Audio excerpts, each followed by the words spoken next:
ita ce wadda mai sauraron mu daga birnin da magaram na jamhuriyar Nijar wato Muntari Basiru ya aiko muna wanda ya ce yana son a bashi tarihin tsohon shugaban kasar Nijar wanda kuma shine shugaban kasar jamhuriyar Nijar farar hula na farko wato Alhaji Jori Hamani.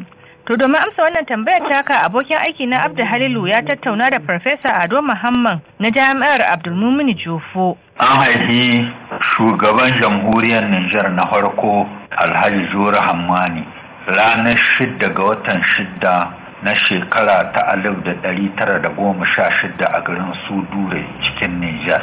Ya yi karatun shi na firamare a cikin Nijar kafin ya tafi shahararren makarantar nan ta tsibirin Gore na tekun Atlantic wanda yake cikin yankin ruwan ƙasar Senegal ta yanzu.